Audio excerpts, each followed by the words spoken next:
Online tracing class அடுத்து எப்போ எடுக்க போறீங்க? நிறைய பேர் எங்களுக்கு டிஎம் பண்ணிட்டு இருக்கீங்க. எஸ், நம்மளோட அடுத்த ஆன்லைன் ட்ரேசிங் கிளாஸ் வந்து ஸ்டார்ட் ஆக போகுதுங்க. இதில் பார்த்தீங்க அப்படின்னா ஒரு சூப்பரான ஹெவியான கிராண்டான பிரைடல் பிளவுஸ் எப்படி மெஷர்மெண்ட் எடுக்கணும், எப்படி ட்ரேஸ் பண்ணணும், மார்க் பண்ணணும், பிளவுஸில் எப்படி அந்த மார்க்கிங் ட்ரேசிங்கை வந்து கன்வெர்ட் பண்ணணுங்கிற வரைக்கும் ஸ்டெப் பை ஸ்டெப்பாக ரொம்ப கிளியராக டீட்டெயிலாக நம்ம சொல்லி கொடுக்க போகிறோம்.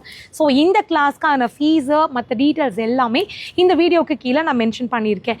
நீங்கள் உங்கள் வீட்டில் இருந்துட்டு இந்த கிளாஸை சூப்பராக ப்ரொஃபஷ்னலாக கற்றுக்க முடியும். இந்த ட்ரேசிங் கிளாஸில் பார்த்தீங்கன்னா லிமிட்டட் சீட்டு தான் நாங்கள் ஒரு பேட்சுக்குமே பிளான் பண்ணுறோம். ஏன்னா ஒரு ஸ்டூடெண்ட்டுக்குமே இண்டிவிஜுவலாக நம்ம அட்டென்ஷன் கொடுக்கணும், அவங்களோட டவுட்ஸை கிளியர் பண்ணணும் அப்படிங்கிறதுக்காக. அண்ட் இந்த கிளாஸில் அடுத்த 2 டேஸ்க்கு உங்களுக்கு அந்த வீடியோவுமே நீங்கள் வந்து அக்சஸ் பண்ணிக்க முடியும் ப்ராக்டிஸ்க்காக. ரொம்ப டீட்டெயிலாக இருக்கும். ஏன்னா ஆரி ஒர்க் நிறைய பேர் முடித்தவங்க கூட வந்து ட்ரேசிங்கில் நிறைய டவுட் இருக்குது. இதில் வந்து ப்ளவுஸை எப்படி அழகாக வச்சு மார்க் பண்ணணும், மெஷர்மெண்ட் மாறாமல் அப்படிங்கிற வரைக்கும் எல்லாமே சொல்லிக் கொடுக்குறோம். நெக் அண்ட் ஸ்லீவ் எல்லாமே உங்களுக்கு இதில் வந்து கவர் ஆகுங்க. ஸோ நீங்கள் இன்ட்ரெஸ்டாக இருந்தீங்க அப்படின்னா நம்மளோட அப்கமிங் பேட்சில் ஆன்லைன் ட்ரேசிங் கிளாஸில் ஜாயின் பண்ணுறதுக்கு இந்த ஸ்க்ரீனில் வர நம்பருக்கு ஒரு கால் பண்ணி உங்கள் சீட்டை கன்ஃபார்ம் பண்ணிக்கோங்க.